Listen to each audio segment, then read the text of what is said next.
The words bad boy seem permanently affixed to his name, but Nick Moran assures me that he is a lot more chilled now.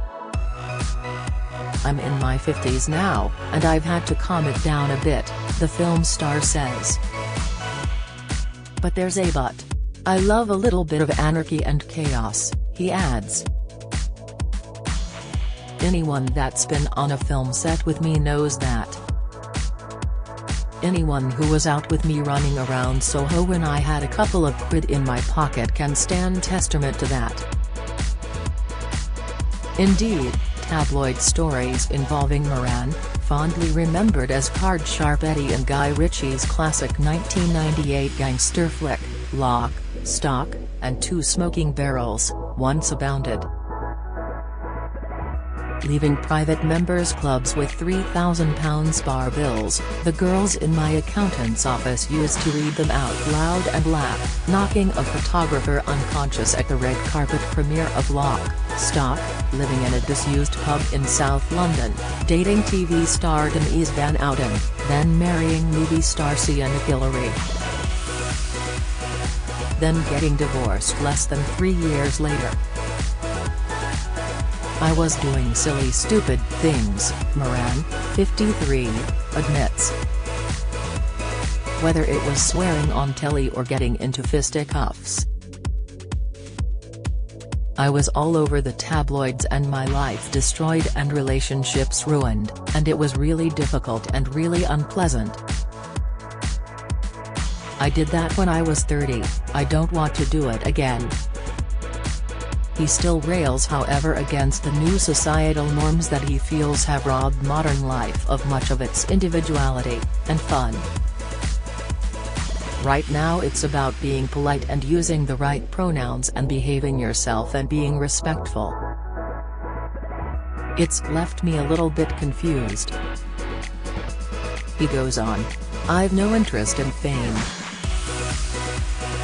I have no social media. I've only got a dumb phone, a little Nokia. I've never had a website or a Twitter. I've never posted a picture of myself. I've never posted a comment about anything."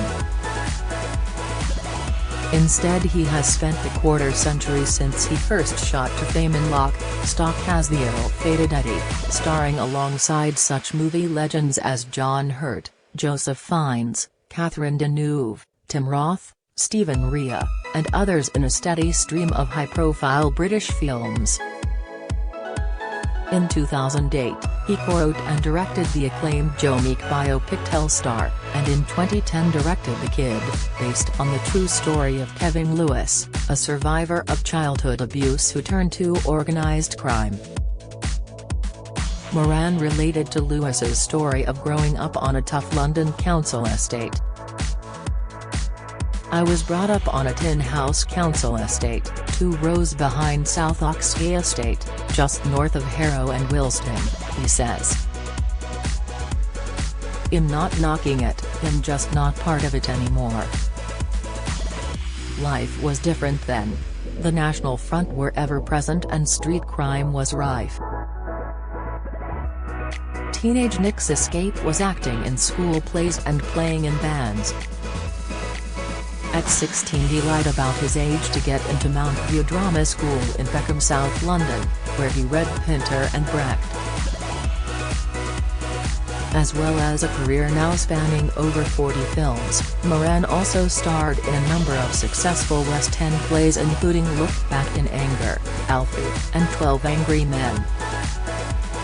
But the major Hollywood stardom that was predicted for him in the wake of Lock, Stock's huge international success always eluded him. Or rather, Nick did a pretty good job of eluding it. "When I was at drama school, I read all these Peter O'Toole biographies and I was like, that man is just a maverick genius, and I was just obsessed with these stories of these old 60s actors and what they used to get up to. The unfortunate fact is that if you behave like that now, you are fired and they get someone else. Or what happened with me is if you try and behave like that, they'll go, we won't give him a job next time. I got confused, I think, by idolizing these hellraisers and thinking that's what it's about when really it isn't. I got a bit lost in that. You can't be a hellraiser anymore. There's no room for it. There was more to his lack of Hollywood headway than just bad behavior though, he says. In the wake of Lock, Stock's American success, Nick Moran was hot property. I was in LA, and they made a fuss about me.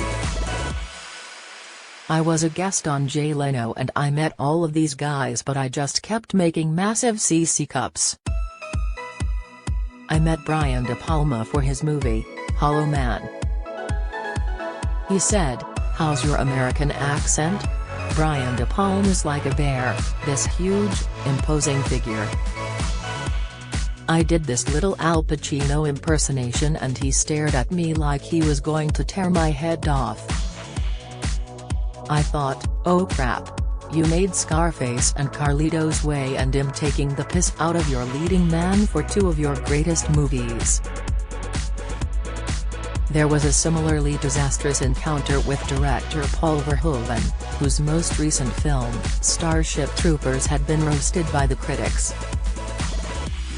I shouldn't tell you this, but I asked, when you did Starship Troopers, did you employ really bad actors and just get them to do this stuff, or did you get really good actors and tell them to act badly? Because it has that B-movie feel, and he just glared at me. Another director he shot himself in the foot with was Martin Scorsese, who Nick met to discuss a leading part in Gangs of New York, the acclaimed 2002 movie for which fellow Brit actor Daniel Day-Lewis won the Oscar for Best Actor. I said, yeah, the script, it's great. It'll be really good when it's finished. I thought it was funny, because when you read it, it doesn't make sense, the strange dialogue, and these people with funny names. He didn't get that part either. The Hollywood starring role Nick did finally land was in The Musketeer, the 2001 action-adventure movie based on Alexandre Dumas' classic novel, The Three Musketeers, in which Nick played the womanizing Aramis. It had the #1 opening weekend. That was September the 9th, then on September the 11th, he shrugs. It's like a pub quiz question. What was the #1 movie in America the weekend of the 9/11 attacks? The answer, The Musketeer. Moran's biggest one that got away however was Peter Jackson's epic Lord of the Rings trilogy. They were desperate for me to do that, but at the time, it was going to be 3 or 4 years in New Zealand. Jokingly, I said to Peter Jackson, there's only so much lamb I can eat. That was really bad. He shakes his head. I had this brilliant manager who was just pulling his hair out going, Nick, Christ, no. He started going to interviews with me, and just sitting there, like I was being babysat. If I was there now, it'd be far more reverential, less cocky, less full of myself. I brought all of the swagger and aplomb of being the #1 movie in the UK and that Britpop swagger to America where they just don't get it. They don't like you being rude.